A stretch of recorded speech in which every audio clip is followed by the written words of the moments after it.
नमस्कार साथियों, आप सभी का स्वागत है अपने परिवार एग्जाम यार्ड क्लासेस में। मैं आशा करता हूं आप सभी स्वस्थ और मस्त होंगे और अपनी तैयारी बहुत ही अच्छे तरीके से कर रहे होंगे।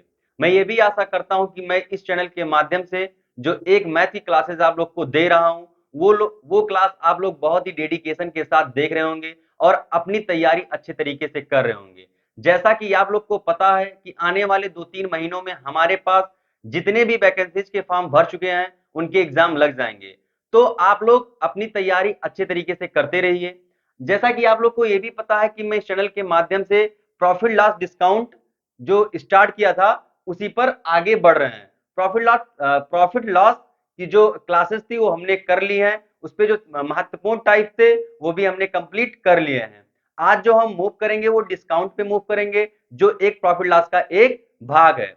अब डिस्काउंट समझने के लिए इसमें कुछ टर्म होते हैं जिसको पहले समझना हमारे लिए बेहद महत्वपूर्ण है। जैसे एक शब्द होता है बट्टा, बट्टा को ही छूट कहते हैं, और एक शब्द होता है अंकित मूल्य। अब आप कहेंगे सर अंकित मूल्य क्या होता है?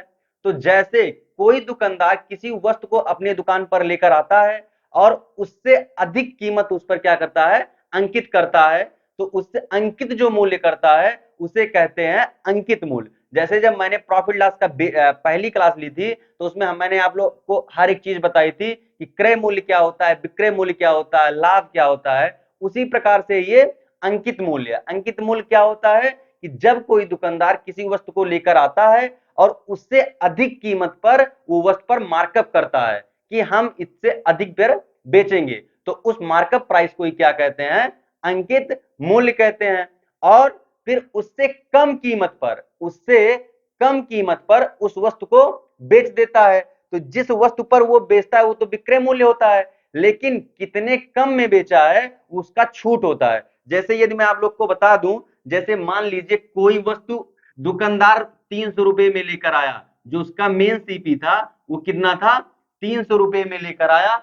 अब क्या किया इसने कि इस पे 10% अधिक अंकित कर दिया। कितना अधिक अंकित कर दिया, 10% अधिक अंकित कर दिया। तो आप कहेंगे कि 300 का 10% कितना हो जाएगा, तो आप कहेंगे ये +30 कितना करेगा, अधिक अंकित कर देगा। तो यहां से मार्कअप प्राइस जो हो जाएगा, 300 था और 10% अधिक अंकित कर दिया है, तो ये हो जाएगा 330।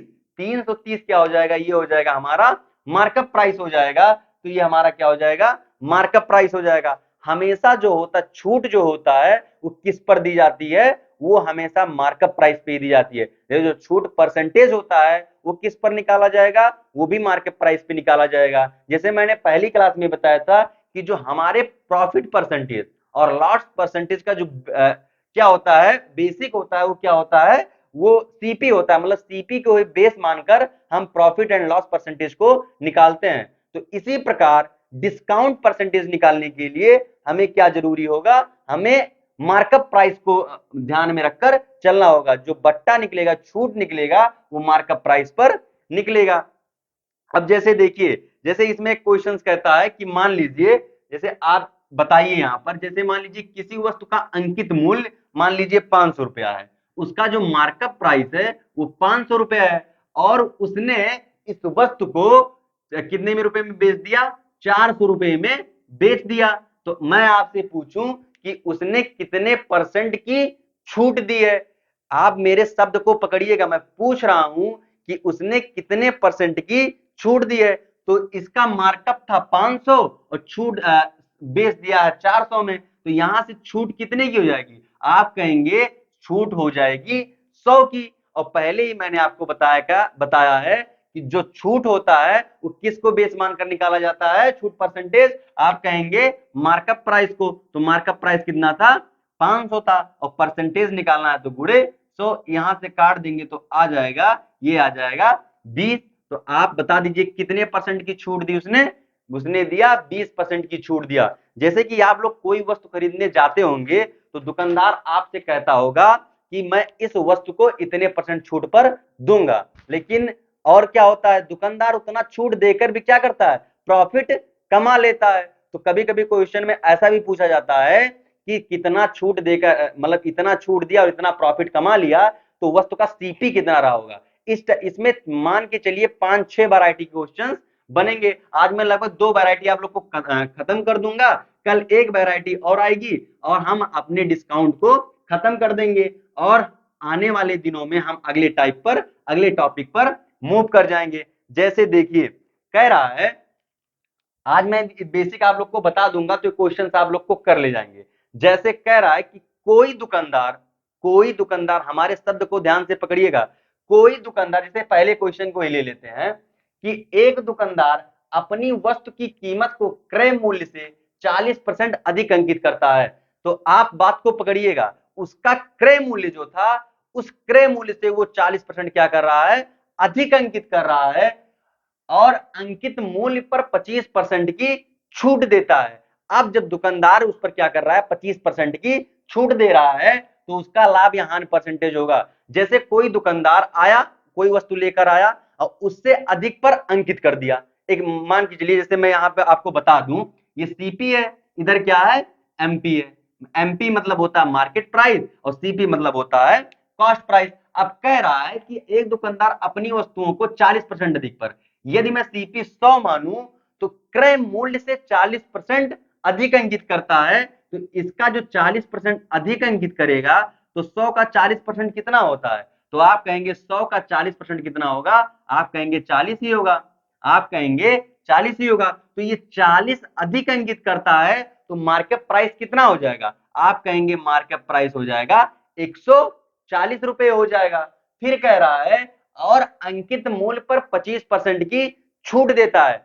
आप बात को समझिएगा कि अब ये छूट देकर वस्तु को क्या करेगा, बेच देगा। मतलब यदि मैं यहां से एसपी निकालूं, यदि मैं यहां से एसपी निकालूं कि वस्तु को बेचेगा कितने में, तो आप कहेंगे हम इसको बहुत ही अच्छे तरीके से निकाल सकते हैं। कैसे कि यदि 140 रुपए उसका क्या था, एमपी था, और उसने कितना छूट दिया है, 25% का छूट दिया, तो 140 का 25% कितना हो जाएगा, 140 का 25% की वैल्यू हो जाएगी 1/4। इसको काट देंगे तो 4 तिया 12 कितना हो जाएगा, 4 तिया 12 और 4 पंचे 20। उसको 35 की क्या मिली है, छूट मिली है। कितने की छूट मिली है, 35 की छूट मिली है। तो 140 में जब 35 की छूट मिल जाएगी तो वस्तु जाएगी कितने पर, आप कहेंगे वो वस्तु चली जाएगी 100 रुपए, कितने पर जाएगी, 105 रुपए पर चली जाएगी। ये फिगर आप लोग को समझ में आ रहा होगा कि मैं कैसे फिगर को डिफाइन करते हुए जा रहा हूं। अब क्या बोला है, तो उसका लाभ या हानि परसेंटेज बताइए। अब मैं पहले ही दिन आप लोग को बताया था कि लाभ और हानि परसेंटेज निकालने के लिए किसको बेस माना जाता है, आप कहेंगे कि सीपी को बेस माना जाता है।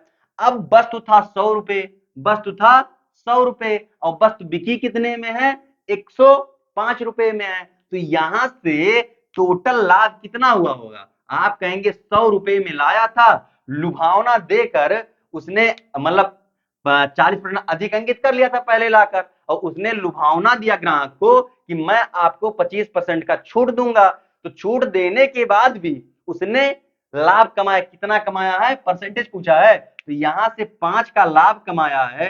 5 का लाभ कमाया किस पर, सीपी पर, गुणे 100। तो यहां से कितने परसेंट का लाभ हुआ है, 5%। आप यहां से एक बात सीखे होंगे कि कोई भी दुकानदार मूर्ख नहीं होता है, वो यदि छूट दे भी रहा है तो वो आपसे लाभ कहीं ना कहीं ले रहा होगा, इस बात की 100% गारंटी है। अब इसका यदि मैं फिगर बता दूं, यदि मैं इसका, ये तो आपको बेसिक आप लोग को समझ में आ गया होगा। अब आइए एक यहां से हम लोग फार्मूला डिराइव कर लेते हैं। फार्मूला क्या होता है, देखिए कोई वस्तु यदि एमपी पर छूट दिया जाएगा, आप बात को समझिएगा, किसी वस्तु को एमपी पर छूट दिया जाएगा तो छूट देकर तो वस्तु बिक जाएगी, तो आप कहेंगे हाँ सर, और छूट निकलेगा कैसे, आप कहेंगे यदि एमपी पर डिस्काउंट दे दिया जाए 100 माइनस डिस्काउंट परसेंटेज, तो आप कहेंगे ये मैं निकाल दूंगा तो ये हमारा आ जाएगा कि कितने में बिकी वस्तु, कितने में बिकी वस्तु। यदि 100 एमपी पर डिस्काउंट परसेंट देकर हम वस्तु को निकालेंगे तो आएगा कितना, ये कितने में बिकेगी ये मिल जाएगा। वहीं यदि वो लाभ कमा रहा है किसी परसेंटेज, मान लो 5% 10% का लाभ कमा रहा है, तो आप कहेंगे सीपी पर वो कितने परसेंट का लाभ कमा रहा है वो निकाल लेंगे। तो आप कहेंगे ये दोनों वैल्यू सर बराबर कैसे हो गई, तो मैं आपको समझाना चाहता हूं कि सीपी पर यदि 100 प्लस लाभ परसेंट निकाल देंगे टोटल, तो ये भी तो एसपी आएगा।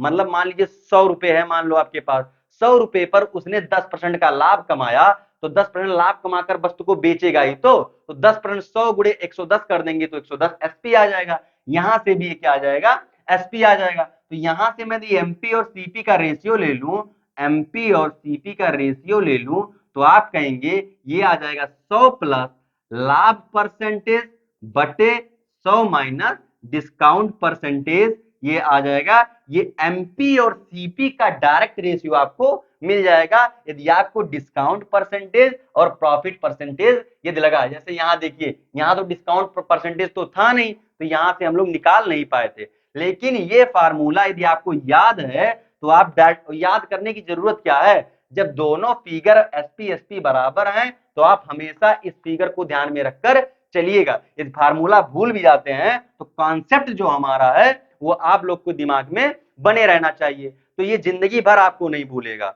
फार्मूला तो भूल सकता है कि ऊपर डिस्काउंट होगा कि लाभ होगा, ये तो भूल सकता है, क्योंकि भूलने की बीमारी तो हर किसी के साथ होती है, तो आपके साथ भी हो सकती है। लेकिन कॉन्सेप्ट जो हमारा है वो नहीं भूलना चाहिए। अब आइए जो दूसरा प्रश्न हमारा है वो सेम इसी पर है, इसी डायरेक्ट रेशियो पर हम लोग निकालेंगे। देखिए कह क्या रहा है, कह रहा है कि एक दुकानदार अपनी वस्तुओं को कीमत इस प्रकार रखता है कि 25% छूट देने के बाद भी 20% का लाभ कमाता है। तो मैं आपसे कह रहा हूं कि अभी मैंने क्या बताया, अभी मैंने एमपी और सीपी का रेशियो बताया था कितना, 100 plus profit percentage minus 100 minus discount percentage, ये फार्मूला था। अब हमारे क्वेश्चंस में क्या दिया गया है, 25% की छूट दी गई है, तो आप कहेंगे जी सर 25% की छूट है तो 100 माइनस 25%, ये डिस्काउंट नीचे है, और कितने का लाभ हो रहा है, 20% का लाभ हो रहा है, तो 100 प्लस 20%, ये हमारा टोटल क्या आ जाएगा, ये रेशियो आ जाएगा। कितना आ जाएगा, 120 बटे 75 आ जाएगा। यदि मैं इसको काट दूं तो कितना आ जाएगा, 15 अट्ठे 120 और 15 पचे 75। अब कह रहा है ये एमपी और सीपी का क्या है, रेशियो आया है। कितना आया है एमपी और सीपी का रेशियो, आप कहेंगे एमपी यहां से यदि 8 है तो सीपी कितना है, 5 है।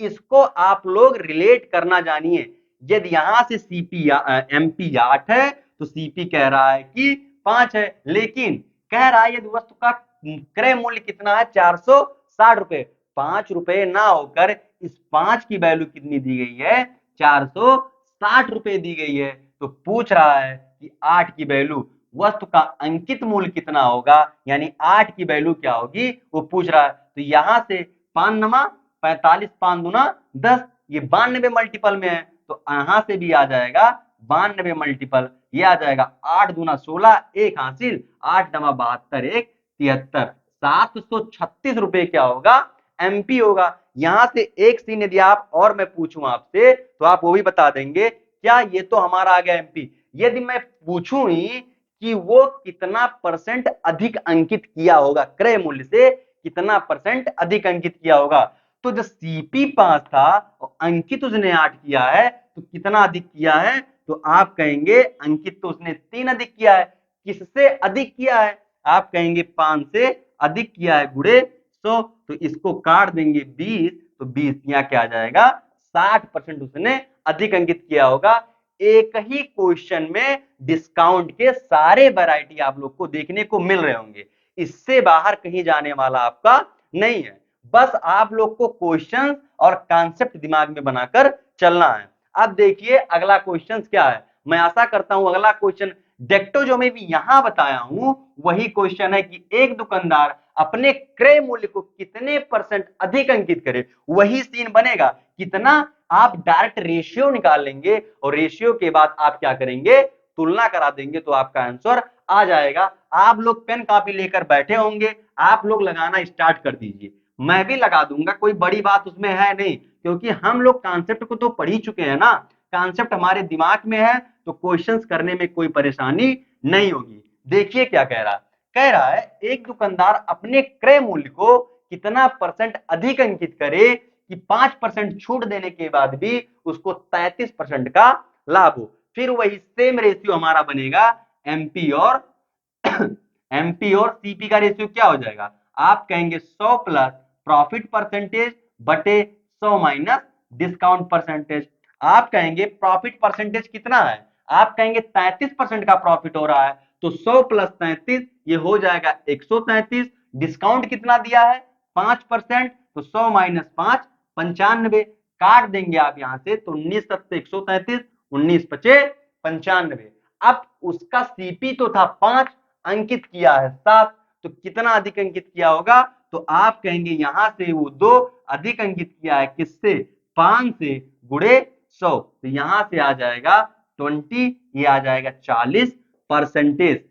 ये जो क्वेश्चन आ रहे थे, ये एग्जाम में आने वाले बेहतरीन टाइपों में से एक थे। यदि आप एक ही क्लास को कर लेंगे तो आपको जो एक शिफ्ट होती है, जितने एसएससी में शिफ्टें होती हैं, यदि डिस्काउंट का क्वेश्चन आता है तो आप बना ले जाएंगे। तो मैं आशा करता हूं कि आज का जो कॉन्सेप्चुअल मेथड हमारा था वो आप लोग को बहुत ही अच्छे तरीके से समझ में आया होगा।